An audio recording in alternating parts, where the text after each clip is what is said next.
श्री कृष्ण कहते हैं, अब तो अर्जुन उठो और युद्ध करो, क्योंकि अज्ञानता ही मनुष्य की सबसे बड़ी विपत्ति है। अपने कर्मों की चिंता मत करो, परिणाम के बिना जीना सीखो, क्योंकि जीवन का आनंद कर्म में ही छिपा होता है। जीवन का अर्थ उच्च उद्देश्य को प्राप्त करने में है, न कि निरर्थक चीजों की भोग विलास में।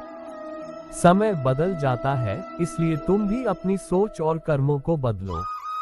भगवान ने मनुष्य को ब्रह्मा समझाया है, तो मनुष्य को खुद को ब्रह्मा बनाने की क्षमता दो। दूसरों के अनुसार मत जियो, अपने सत्य के अनुसार जियो, क्योंकि जीवन तभी खुशहाल और सर्वश्रेष्ठ होता है जब तुम आपसे राग द्वेष खत्म कर दोगे, तभी सच्ची शांति और आनंद प्राप्त कर पाओगे। निर्णय लेने से पहले समय लो, पर निर्णय के बाद साहस से आगे बढ़ो।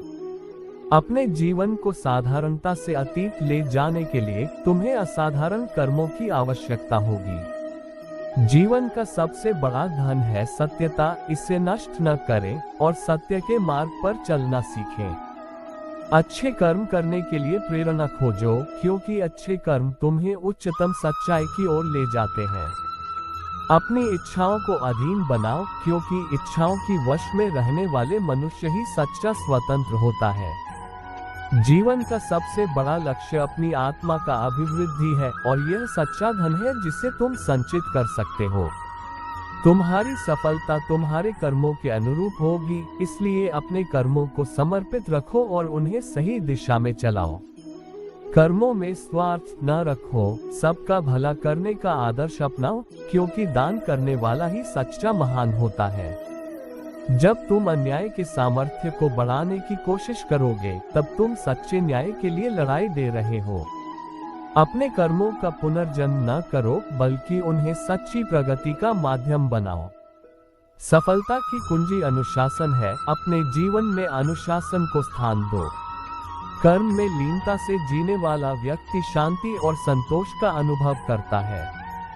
समस्त जीवों के प्रति सम्मान रखो, क्योंकि सम्मान देने वाला ही सच्चा मानव होता है। सच्ची उपासना उसकी साधना से नहीं, अपने कर्मों के द्वारा होती है। आदर्श मानव वह है जो समस्त जीवों में स्वर्ग का आदर्श देखता है और उन्हें मदद करता है। अपनी उच्चतम सामर्थ्य की पहचान करो और उसे विकसित करने के लिए प्रयास करो। कठिनाइयों का सामना करने से डरो मत, बल्कि उन्हें परास्त करो। तुम शक्तिशाली हो, बस ये जान लो। अपने मन की आवाज को सुनो, ज्ञान की ओर ध्यान दो और अपने कर्मों में समर्पित रहो। समस्त जीवों के प्रति दया और स्नेह बनाए रखो, क्योंकि प्रेम ही जीवन का आधार होता है। कर्मयोगी व्यक्ति सफलता के लिए प्रयास करता है, परंतु फल की आशा नहीं करता। अपनी सीमाओं को पार करो, नए ऊंचाइयों को छूने के लिए आगे बढ़ो। आत्मविश्वास बनाए रखो और स्वयं को अपूर्व शक्ति से युक्त जानो, क्योंकि तुम असीमता की सीमा हो। अपने लक्ष्य को प्राप्त करने के लिए धैर्य और समर्पण की आवश्यकता होती है।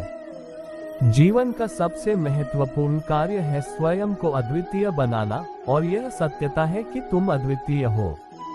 इंसान को चाहे कितना भी क्यों ना मिल जाए, पर फिर भी वह हमेशा असंतुष्ट ही रहता है। उसे जितना भी मिलता है, उसे उससे और ज्यादा ही चाहिए होता है। इस और ज्यादा चाह में वो जो इसके पास पहले से होता है, उसे भी शांति से उपयोग नहीं कर पाता है।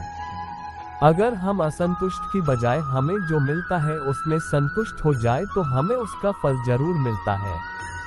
एक बार एक देश में अकाल पड़ा, लोग भूखे मरने लगे। नगर में एक धनी दयालु पुरुष था। उसने देखा कि छोटे छोटे बच्चे इस अकाल की वजह से भूख से पीड़ित होकर मर रहे हैं। वह बहुत दयालु था और उसके पास धन भी था। उसे इन छोटे छोटे बच्चों की दया आ गई। उसने प्रतिदिन सभी छोटे बच्चों को एक रोटी देने की घोषणा कर दी, जिससे इस अकाल की स्थिति में किसी भी बच्चे को भूख का सामना ना करना पड़े। दूसरे दिन सवेरे बगीचे में सब छोटे छोटे बच्चे इकट्ठे हुए। उन्हें रोटियां बंटने लगी। रोटियां छोटी बड़ी थी। सभी बच्चे एक दूसरों को धक्का देकर बड़ी रोटी पाने का प्रयत्न कर रहे थे। उन सभी बच्चों के बीच केवल एक छोटी लड़की एक और चुपचाप खड़ी थी। वह सबसे अंत में आगे बढ़ी। जो सभी को रोटियां बांट रहे थे उनके टोकरे में अंतिम एक छोटी सी रोटी बची थी। उस छोटी लड़की ने उसे प्रसन्नता से ले लिया और वह घर चली गई। दूसरे दिन फिर रोटियां बांटी गई। उस छोटी सी लड़की को आज भी सबसे छोटी रोटी मिली, क्योंकि वो दूसरों की तरह धक्का मार के बड़ी रोटी पाने का प्रयत्न नहीं कर रही थी। उसे जो मिलता था उसी में वह संतुष्ट थी। लड़की ने जब घर लौटकर रोटी तोड़ी तो रोटी में से सोने की एक मुहर निकली। उसकी माता ने कहा कि बेटा, ये मुहर हमारी नहीं है, तुम इसे उस धनी को दे आओ। लड़की दौड़ी दौड़ी उस धनी के घर पर गई। धनी ने उस छोटी सी लड़की को देखकर पूछा कि बेटा, तुम यहाँ पर क्यों आई हो? लड़की ने कहा, मेरी रोटी में ये मुहर निकली है, आटे में गिर गई होंगी, मैं इसे देने के लिए ही आई हूँ। कृपया करके आप अपनी मुहर ले लीजिए। धनी उस छोटी सी बच्ची की ईमानदारी को देखकर बहुत ज्यादा खुश हो गया और उसने उस बच्ची को अपनी धर्मपुत्री बना लिया। साथ ही साथ उस धनी पुरुष ने उस लड़की की माता के लिए मासिक वेतन निश्चित कर दिया और उसे अपने घर पर काम पे रख लिया। बड़ी होने पर वही लड़की उस धनी की उत्तराधिकारी बन गई। जीवन की यात्रा में सबसे अच्छा यात्री वही कहलाता है जो कि अन्य लोगों के लिए भी यात्रा का मार्ग बेहतर बनाता हो। एक राजा ने अपने राज्य में रहने वाले लोगों के लिए एक महान राजमार्ग का निर्माण किया, किंतु इस राजमार्ग को जनता के लिए खोलने से पहले राजा ने एक प्रतियोगिता रखने का फैसला किया। ये प्रतियोगिता ये देखने के लिए थी कि राजमार्ग पर सबसे अच्छा सफर कौन कर सकता है, और विजेता को सोने का संदूक देने वाले थे। प्रतियोगिता के दिन सभी लोग आए। उनमें से कुछ के पास शानदार रथ थे, कुछ के पास यात्रा को और भी मजेदार बनाने के लिए बढ़िया कपड़े और भोजन था। कुछ लोगों ने तो अपने मजबूत जूते पहने और अपने कौशल को दिखाने के लिए पैदल ही राजमार्ग पर भागे। पूरे दिन उन्होंने राजमार्ग पर यात्रा की और अंत में पहुंचने पर हर एक ने राजा को चट्टानों और मलबे के एक बड़े ढेर के बारे में शिकायत की, जो एक बिंदु पर सड़क को लगभग अवरुद्ध कर रहा था और उनकी यात्रा में बाधा उत्पन्न हो रही थी।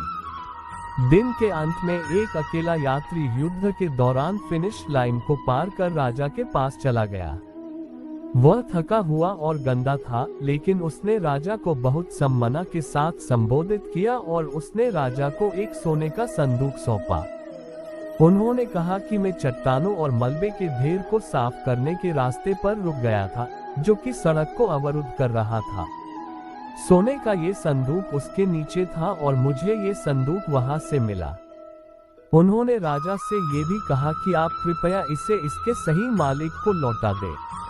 राजा ने जवाब दिया, आप ही इस सोने के संदूक के सही मालिक हैं। यात्री ने कहा, अरे नहीं, यह मेरा नहीं है, मैं ऐसे ही किसी की चीज को ले नहीं सकता हूँ। राजा ने कहा, आपने ये स्वर्ण अर्जित किया है क्योंकि आपने मेरी प्रतियोगिता जीती है। राजा ने आगे कहा कि सड़क पर सबसे अच्छा यात्री वही है जो अन्य लोगों के लिए सड़क तो बेहतर बनाता है।